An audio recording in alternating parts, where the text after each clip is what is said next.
Berbagai tanaman budidaya telah dikembangkan oleh para petani Bali. Komoditas yang mereka kembangkan tentunya disesuaikan dengan kebutuhan pasar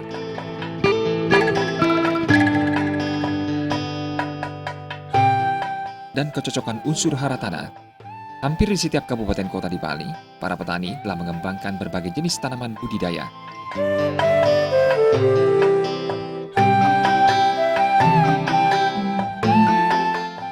Budidaya berbagai jenis komoditas dilakukan karena kebutuhan pasar yang semakin tinggi dan beragam.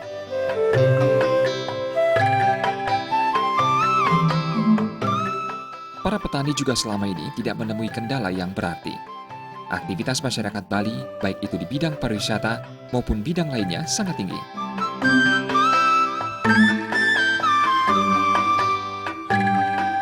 Semakin tinggi aktivitas masyarakat Bali, semakin tinggi pula tingkat konsumsinya, termasuk konsumsi hasil pertanian Bali.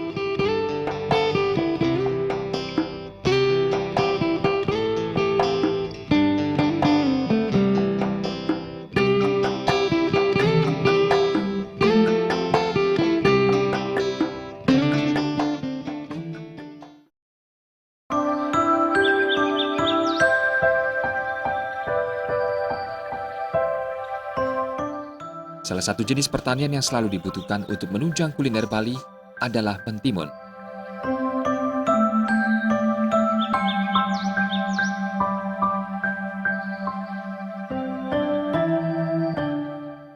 Mentimun selalu dibutuhkan untuk penghias makanan atau garnish. Di sisi lain, varietas mentimun juga semakin berkembang. Salah satunya adalah timun Jepang atau zucchini.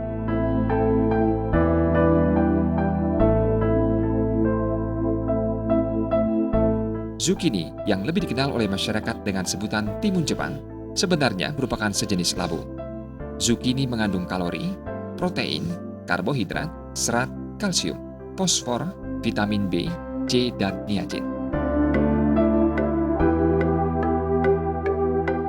Jika seseorang sering mengkonsumsi timun Jepang, khasiatnya dapat mempercepat penyembuhan setelah sakit. Selain itu, timun Jepang juga mampu memulihkan gangguan pencernaan pada lambung.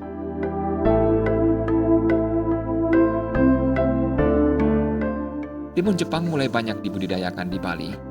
Bibit timun Jepang sampai saat ini masih dikuasai perusahaan-perusahaan besar di Amerika Serikat, Jepang, Korea, dan Taiwan.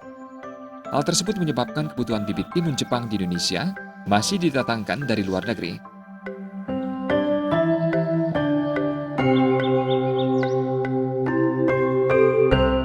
Petani menuturkan untuk memperoleh bibit, pihaknya masih agak kesulitan, sebagaimana diungkapkan oleh petani di wilayah Desa Candi Kuning, Kecamatan Baturiti, Tabanan.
Satu saset bibit dibeli dengan harga Rp350.000 yang berisi sekitar 500 biji bibit. Iklim dan lahan di Indonesia sangat mendukung budidaya timun Jepang. Budidaya sebaiknya dilakukan saat musim kemarau karena timun Jepang membutuhkan banyak sinar matahari. Timun Jepang sebaiknya tidak terkena hujan secara langsung.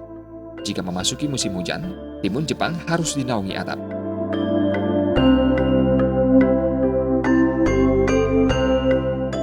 Pembibitan timun Jepang dilakukan dengan benih yang langsung disemai dalam pot tray yang telah diisi media tanah bercampur kompos. Dalam sekali panen, satu tanaman zukini menghasilkan minimal 3 kg. Dari luas satu area, petani bisa panen 1 kuintal zukini.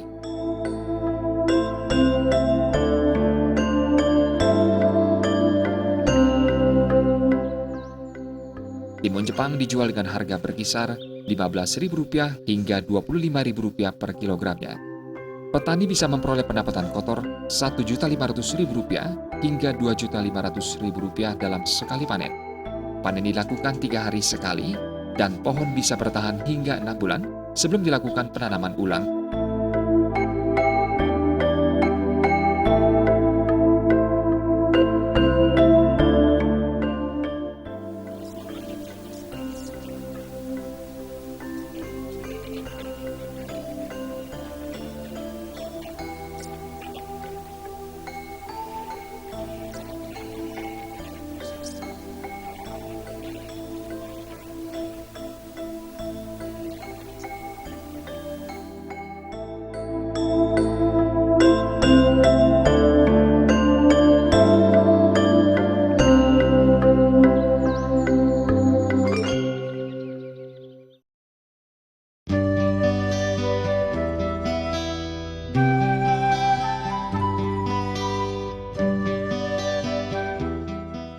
Pemirsa, dari pertanian timun Jepang, kini kita beralih ke pertanian jeruk.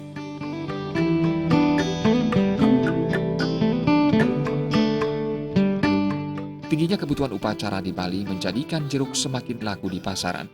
Selain untuk memenuhi kebutuhan upacara, jeruk juga diperlukan untuk kebutuhan pariwisata seperti hotel, villa, dan restoran.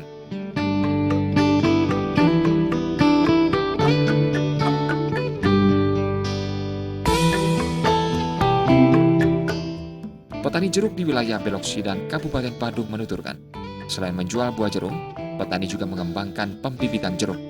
Pada usia 2 tahun, tanaman jeruk sudah siap dipanen.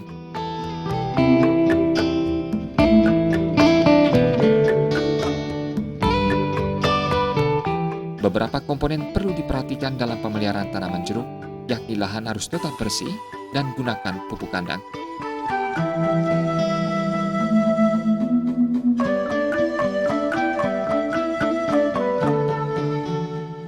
Sampai saat ini karena udah 2 tahun karena belum kami menghasilkan, berbicara tentang omset ya kan. Nah, pengalaman yang dulu tuh omsetnya kalau sampai kita nanam 1.000 tuh ya rata per tahun itu sampai 100 jutaan ya. Kemudian biaya produksinya bagaimana? Itu udah bersih tuh. Ya udah bersih tuh. Ya. Nah, dalam proses pemeliharaannya Bapak mengandalkan karyawan juga ya? Ya, kami tetap menggunakan karyawan itu. Nah, kebetulan karyawan yang kami gunakan itu lebih banyak perempuan. Kenapa perempuan itu kan tidak terlalu dituntut tenaga fisik terlalu besar. Seperti ini membersihkan lahan seperti ini kan bisa. Pak, kalau terkait cuaca seperti apa sih ini Pak berpengaruh besar? Ya jelas berbicara tentang cuaca, lebih-lebih saat ini kan hujan terus Bu. Nah jelas ini menimbulkan jeruk juga terganggu pertumbuhannya sedikit karena tanah keluasan. Yang bagus jeruk itu sebenarnya panas Bu. Ya. Tapi sejauh ini mendukung ya, maksudnya panen-panen sebelumnya gitu. Ya. Mudah-mudahan ya selama ini jeruk sudah bisa mulai menghasilkan. Pak, selain jeruk apa sih lagi pertanian? Iya, yang kami tanam di sini Selain jeruk ya ada kami kadang-kala ditanamin di sela itu tanaman yang umurnya pendek, tanaman yang namanya semusim itu seperti kubis, cabai. Kenapa? Karena itu sangat membantu sekali jeruk itu sendiri karena cabai itu kan perlu pupuk juga.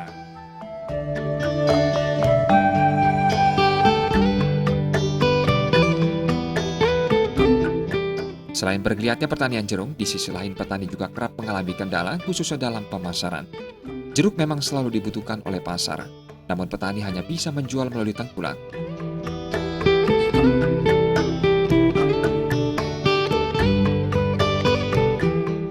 Ketika memasuki bulan Juli, Agustus, dan September, petani mengalami penurunan harga karena pada bulan-bulan tersebut merupakan panen raya.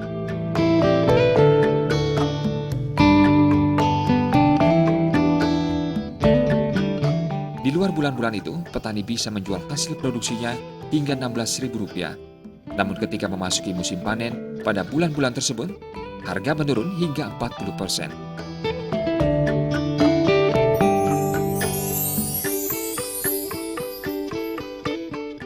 Namun dengan penurunan harga yang sedemikian, petani tidak mengalami kerugian yang cukup berarti. Geliat pertanian jeruk memang tetap dipertahankan oleh para petani di Bali karena kebutuhan jeruk semakin meningkat.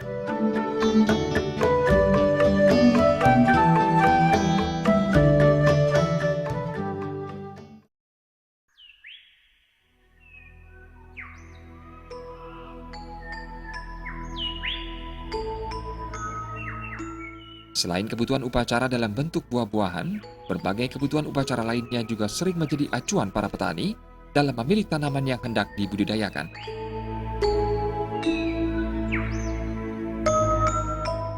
Kebutuhan canang, misalnya, sangat tinggi di Bali. Tentu berbagai komponen yang terdapat dalam canang tersebut dapat dibudidayakan oleh petani, seperti halnya kembang rampe.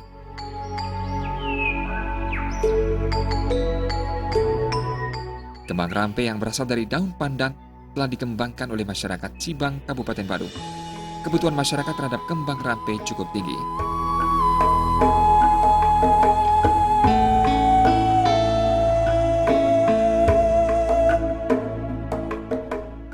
Terlebih ketika memasuki hari raya seperti Purnama Tilam, Galungan, serta Kuningan.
Petani pandan, Ketut Kundra mengatakan, dirinya memiliki lahan seluas 25 are.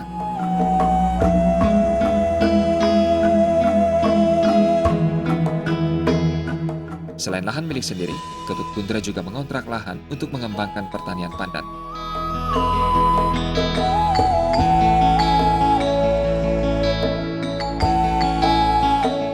Selama ini petani memasarkan kembang rampe di Pasar Badung dan Pasar Batu Kandik. Setiap harinya, petani mampu memenuhi permintaan kembang rampe hingga 25 kg.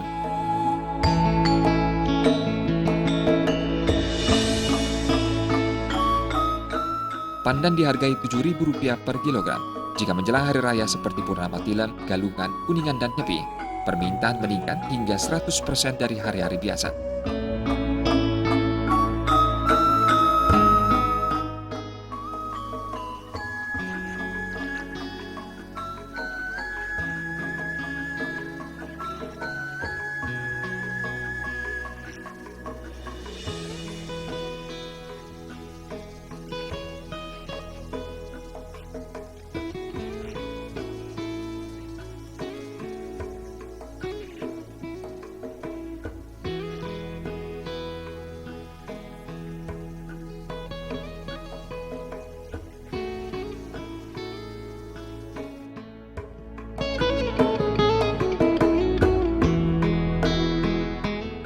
Pemirsa, banyak peluang bisa dimanfaatkan oleh petani di Bali. Namun petani tidak dapat bergerak sendiri.